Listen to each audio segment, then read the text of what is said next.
Shalom, saudara-saudaraku yang dikasihi dan mengasihi Tuhan kita Yesus Kristus.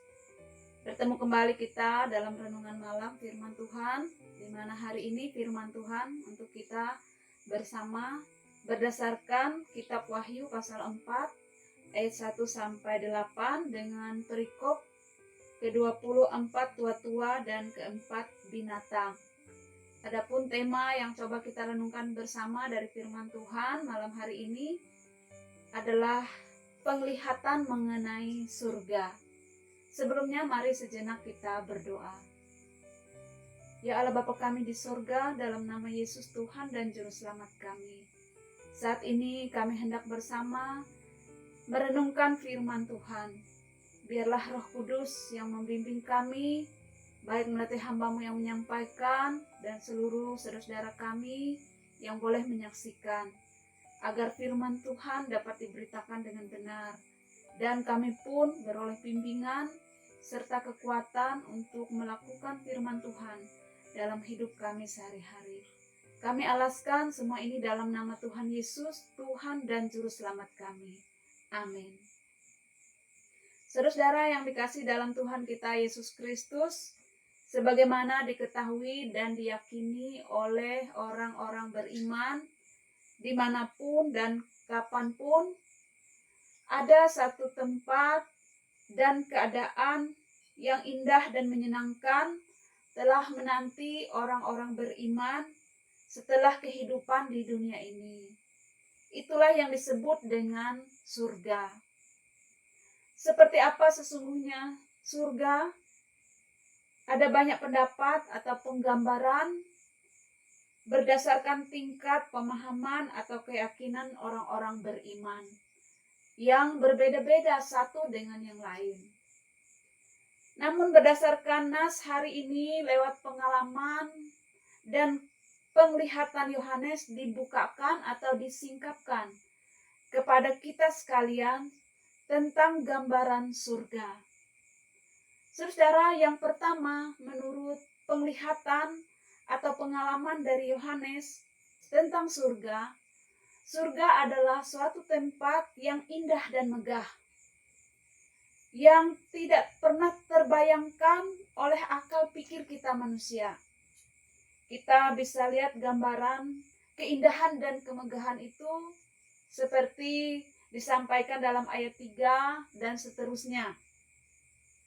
Baik mengenai lautan kaca, bagaikan kristal, pakaian putih dan mahkota emas, permata yaspis, sardis, dan sebagainya.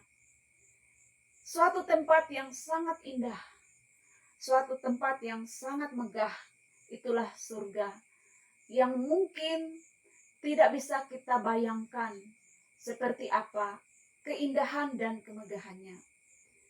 Yang kedua adalah surga adalah tempat tahta Allah.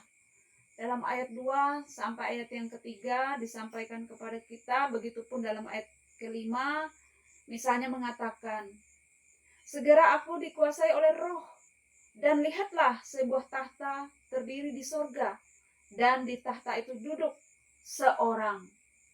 Dan dia yang duduk di tahta itu nampaknya bagaikan permata yaspis dan permata sardis, dan suatu pelangi melingkungi tahta itu gilang gemilang bagaikan jamrud rupanya. Begitupun dalam ayat yang kelima. Dan dari tahta itu keluar kilat dan bunyi kuruh yang menderu, dan 7 obor menyala-nyala di hadapan tahta itu. Itulah ketujuh roh Allah. Jadi di sana, di surga, Allah bertahta, di mana dia disembah, dipuji, dimuliakan untuk selama-lamanya. Kemudian yang ketiga, sesuai penglihatan dari Yohanes tentang surga, surga akan menjadi tempat umat Tuhan memuji, memuliakan Tuhan selama-lamanya. Dalam ayat yang keempat, disampaikan atau digambarkan kepada kita tentang 24 tua-tua, yang barangkali ini ada kaitan dengan angka 24 atau 12, di mana suku Israel terdiri dari 12 suku.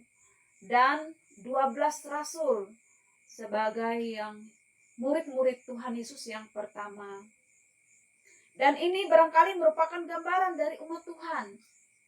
Dan keempat binatang dalam ayat 6 sampai ke 8. Yang ini diyakini sebagai penggambaran pujian, hormat, kemuliaan bagi Allah.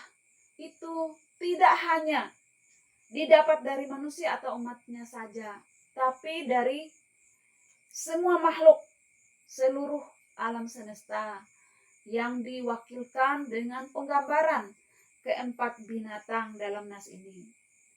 Saudara yang dikasihi dan mengasihi Tuhan kita Yesus Kristus, walaupun gambaran tentang surga tidak secara spesifik atau mendetail disingkapkan bagi kita, namun hal keagungan, kemegahan, kemuliaan surga kiranya tetap boleh menjadi suatu dorongan atau motivasi bagi kita untuk hidup setia dalam iman, kasih, dan pengharapan dalam Kristus. Karena seperti firman Tuhan ada mengatakan, apa yang tidak pernah dilihat oleh mata, tidak pernah didengar oleh telinga, tidak pernah timbul di dalam hati manusia, itulah yang disediakan oleh Allah bagi orang-orang yang mengasihinya.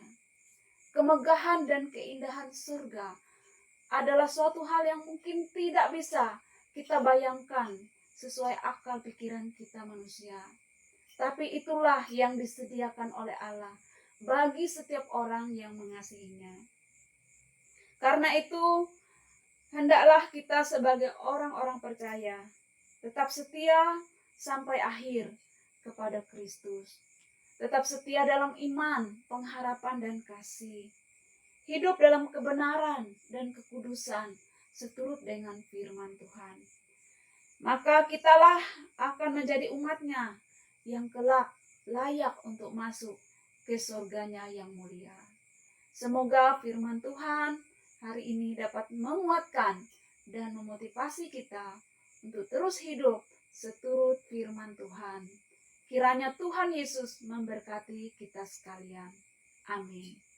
Mari kita satu hati bersama, kita berdoa. Terima kasih Tuhan untuk firman-Mu yang kami boleh sampaikan dan dengar hari ini. Seberapapun itu, biarlah Roh Kudus yang memeteraikan firman itu dalam setiap hati kami, agar boleh menjadi motivasi dan bimbingan, sehingga kami tetap boleh semangat dalam jalani hidup ini seturut firman Tuhan. Karena bagi setiap orang percaya dan yang mengasihi Tuhan sampai akhir, maka Tuhan sudah menyediakan surga mulia bagi mereka. Tempat yang penuh dengan keagungan, kemegahan, keindahan, kemuliaan. Terpuji Engkau Tuhan. Bimbinglah kami semua umat-Mu dimanapun berada, untuk tetap percaya dan mengasihi Tuhan sampai akhir. Terpuji nama-Mu Tuhan, biarlah firman-Mu boleh menjadi bimbingan tuntunan bagi kami. Sebab firman Tuhanlah yang akan membimbing kami, menuntun kami untuk beroleh keselamatan dalam iman. Hanya dalam nama Tuhan Yesus, Juru Selamat kami. Amin.